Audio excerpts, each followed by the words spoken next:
Shalom, shalom, shalom. I want to give all praises, glory, and honor to Yahweh, Bashem, Yahweh Shai, Bashem, Harakal Kadash, double honors to the elders and apostles, great millstone, many blessings and salutations unto the hopeful elect house of David, the Bayaf Dawadah, for whom these epistles were written for in these last days. Shalom to the elect.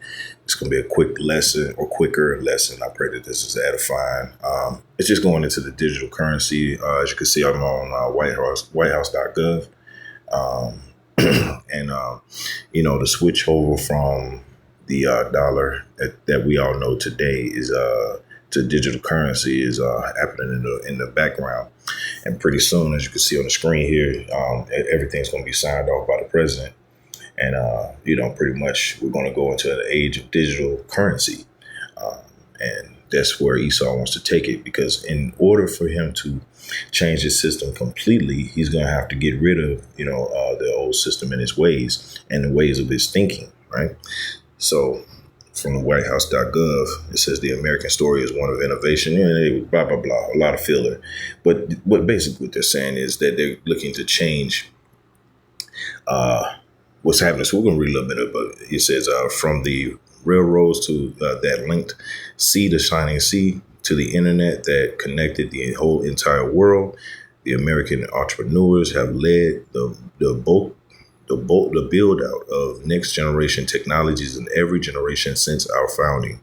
Crypto shouldn't be no different, right? So this is from whitehouse.gov. Okay. They're telling you that they're looking to bring the new system in, and that they need to crash this system. Okay. And that's why fuel prices going up, and that's why wars all over the place, man. And it's, there's going to be, Jacob's trouble is going to be quite interesting, right? That's the best way I could put it. Let's continue. When it says the working group, as the author of this report, endorses the notion that digital assets and blockchain technologies can revolutionize not just America's financial system, but systems of ownership and governance economy-wide. American entrepreneurs who pioneer new industries using these technologies deserve both clarity on the policies that affect their efforts and praise for the progress they have made.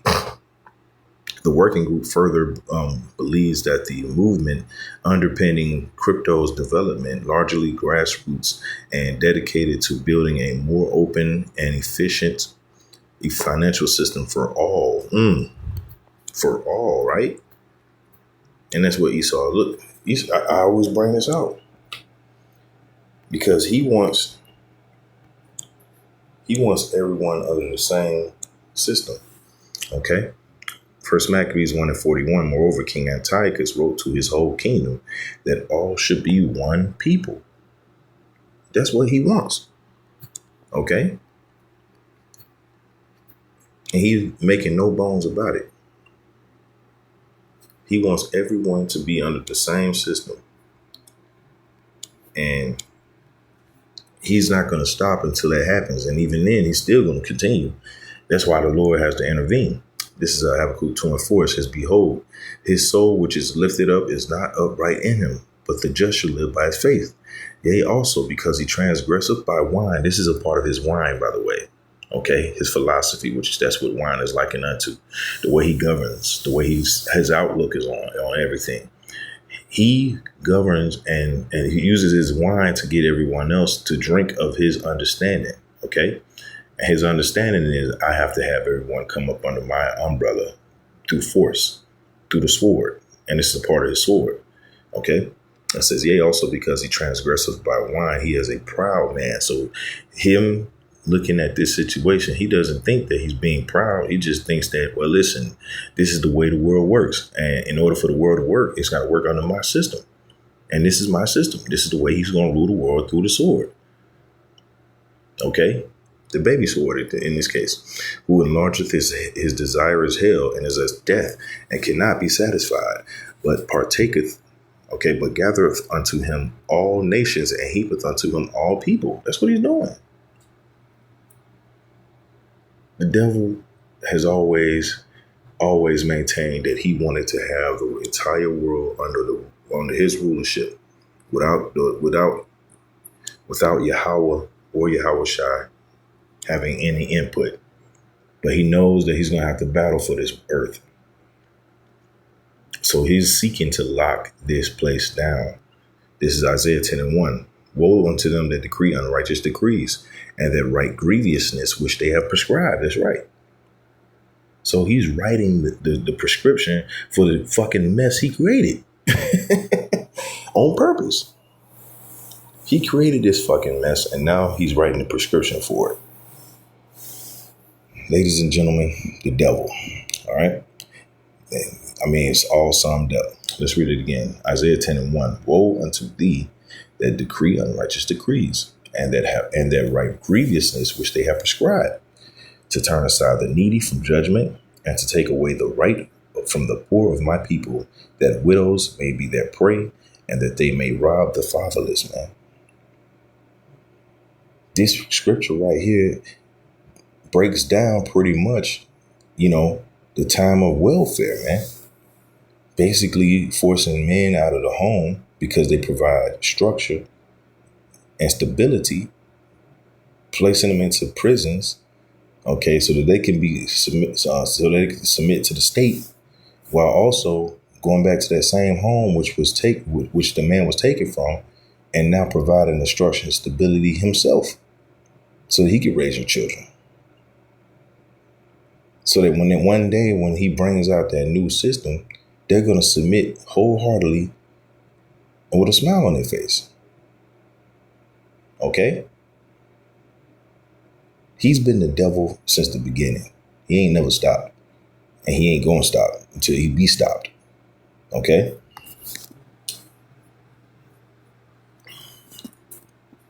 Let's go to 2 Thessalonians.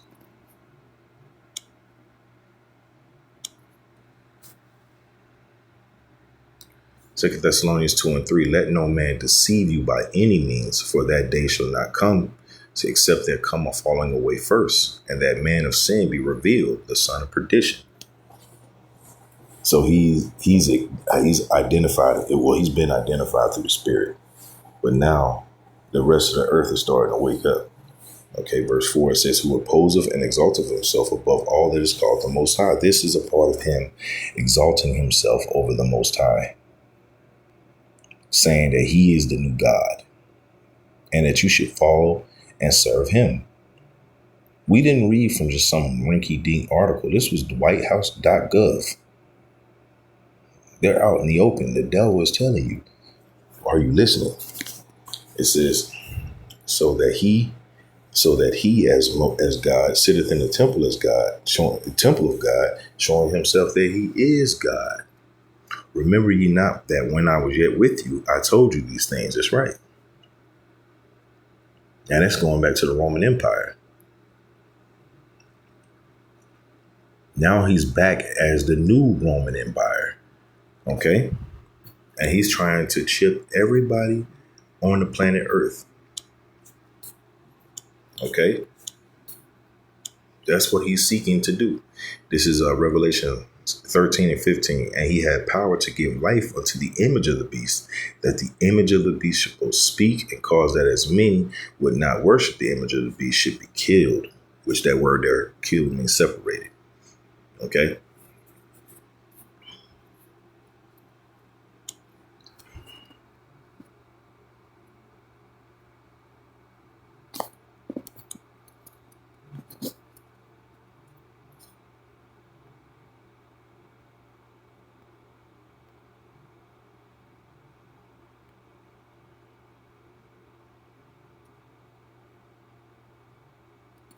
Yep. Strong's G 575. Apa. Of separation, of local separation after verbs, motion from a place, i.e. of departing or fleeing. It says of separation of a part from the whole, right? So you're going to be separated, and you will be destitute, and you will be shunned. Okay? And they will tell the rest of the society that these people are outsiders and should not be trusted. Allow us to lock them up. Okay? of any kind of separation of one thing from another, by which the union of fellowship of the two is destroyed, man. So he's going to cause all havoc out here. And then he's going to be the one to say, look, I'm the one that can save you. Verse 16, it says, and he causeth all, both small and great, rich and poor, free and bond, to receive a mark in their right hand or in their forehead, and that no man might buy or sell, save he that hath the mark, or the name of the beast, or the number of his name. Here is wisdom. Let him that hath understanding count the number of the beast, which is Esau. Okay, for it is the number of a man, and his number is 666. Well, the Bible revealed this guy to be who he truly is. And through the Spirit, that word killed meant separation. So he's separating those who will submit to him from those who will not. And he's making policies to where he's going to be able to, throw you in the camp and do whatever he wants to do to you. And the people will be for it. This is Revelation 6:4. It says, and there went out another horse that was red, and power was given unto him. Which red just talking about Esau, because he came out red all over like a hairy garment, right? That horse just represents power. So he just was given power from the Heavenly Father to do what he's doing. It says, and power was given unto him that sat thereon to take peace from the earth. Separation. Okay. And that they should kill one another. And there was given unto him a great sword. In this case, it's the microchip. All right. Now, if you want to check out that article, you can go to whitehouse.gov, like you see on the screen here. OK. But yeah, they're looking to bring this into fruition. OK. And if you ain't down with it, they're going to send you into concentration camps or worse, or even on the spot. All right. They are not telling you this just for their own health. They're telling you this because this is the system that they're transferring into, and that everything that's old is going to be thrown out. All right.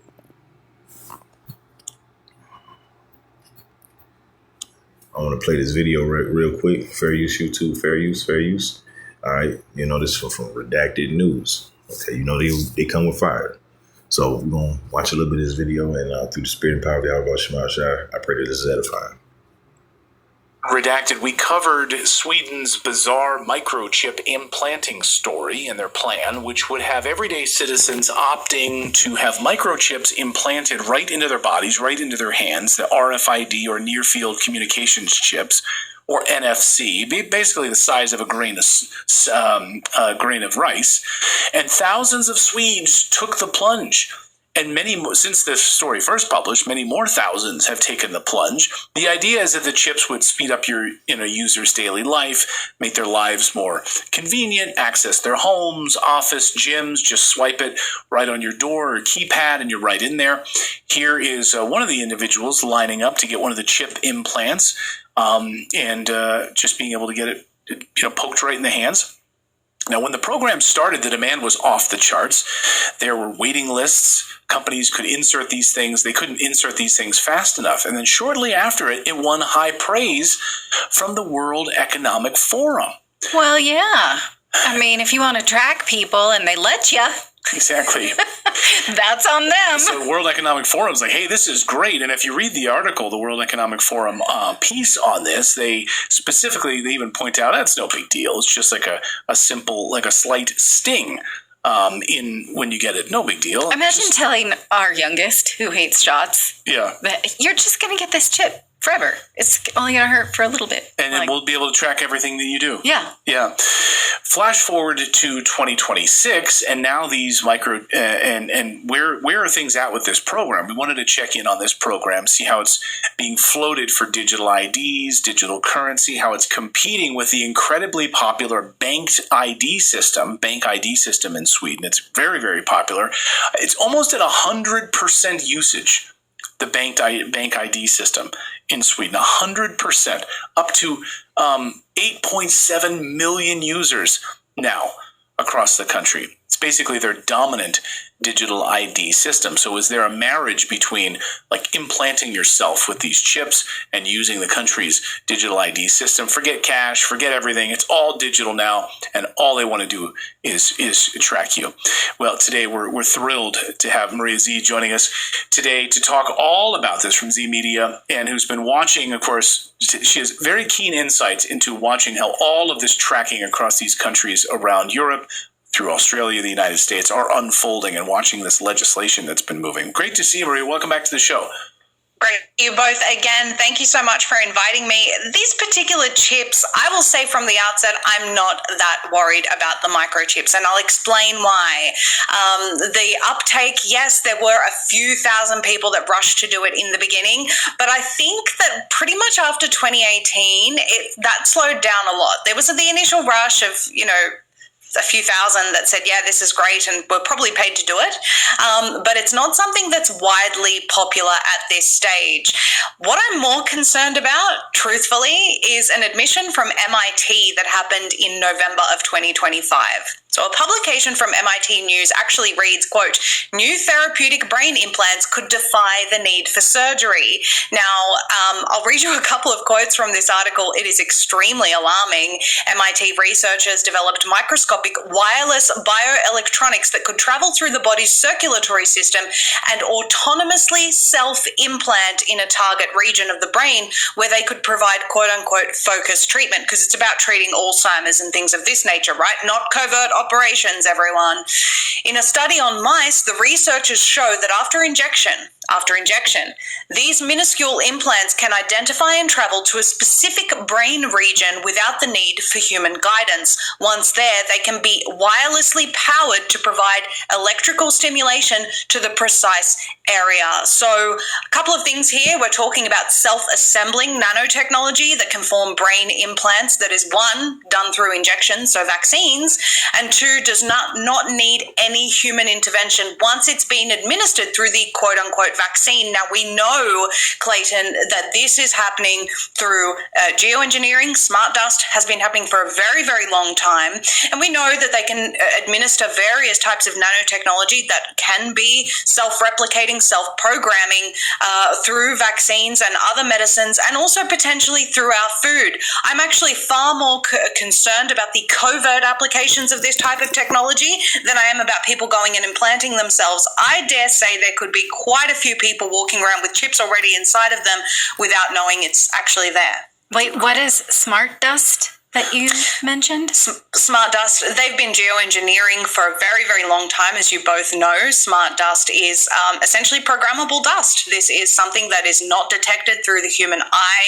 People talk about how it forms structures even on their walls. I mean, there's a lot of anecdotal information about what smart dust has achieved, but basically when you're talking about the various chemicals that they're spraying, and that also, by the way, includes graphene, Dane Wigington has done independent testing of soil and air and things of this nature and found graphene immediately present after geoengineering has occurred.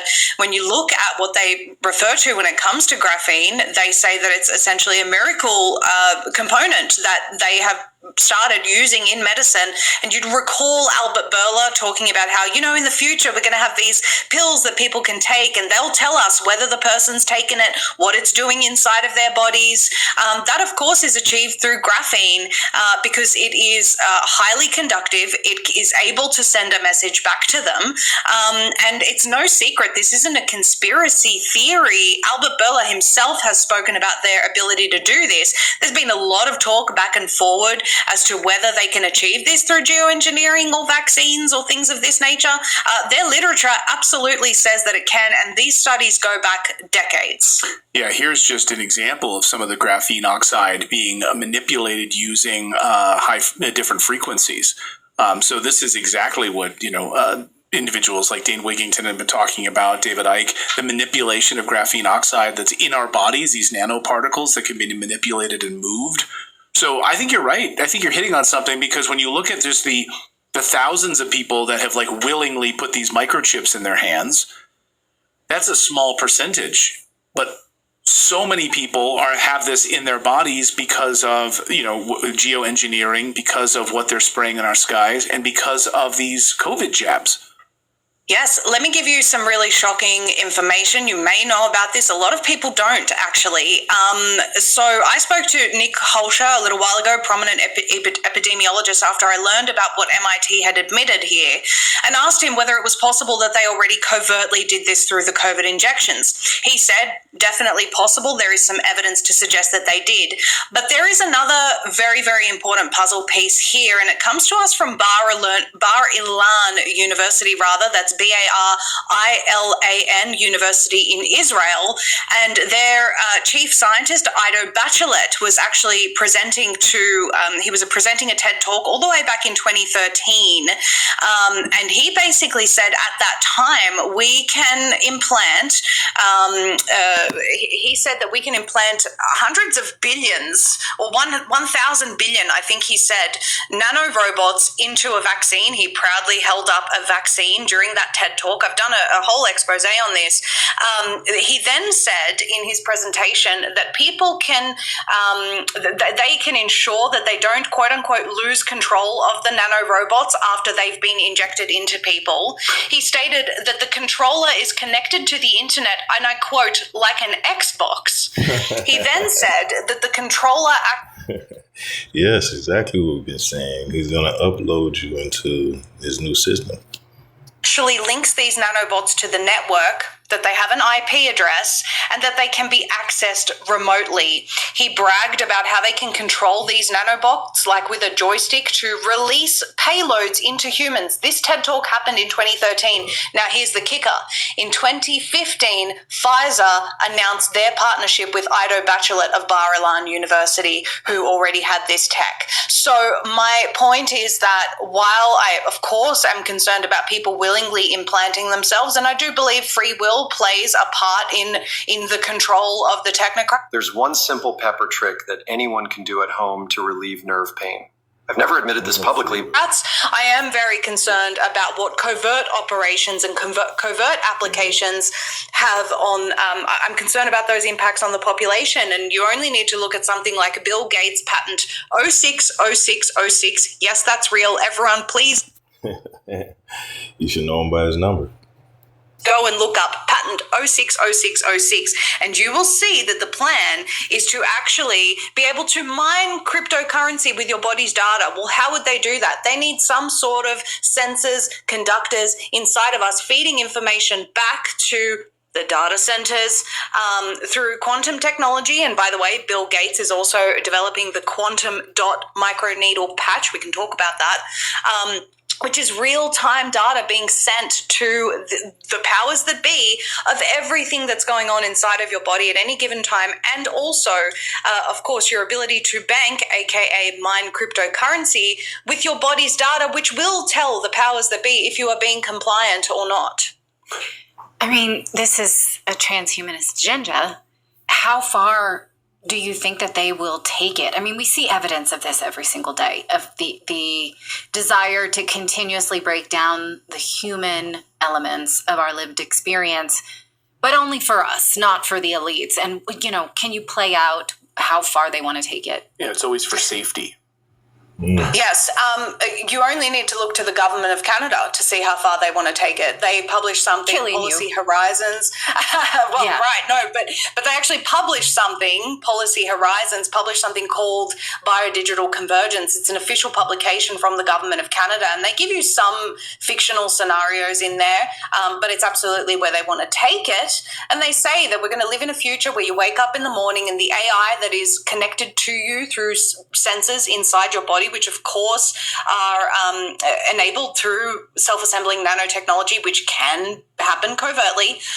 That AI, you wake up, the AI will say, okay, you're missing this vitamin or this nutrient, and then it's going to 3D print it from your counter and give you what you need based on what the AI has assessed that you need. They say that the UN, actually, their publication, Remaking the World Towards an Age of Global Enlightenment, it's the Boston Global Forum that's published it, but they're part of the UN. They say that although we're not going to have a social credit system in like China, but you will only be rewarded with cryptocurrency if you do things that are, acceptable inside the AI world society. So in other words, if you don't live the way we want you to, you will not have access to any currency, and your own body will betray you by the use of patent 0606, of course. Yeah, so you see where this is going. We've been warning you. You've been warned, and the day is coming where this is going to be global. Okay, and pretty much we're already there. So through the Spirit and power of Yahweh Bashim Shai, I want to pray. I want to thank Yahweh Bashim Shai, for providing this information for us in these last days. All praises, glory, and honor to Yahweh Bashim Shai, Bashim Yahweh Kakadash, Shalom to the elect.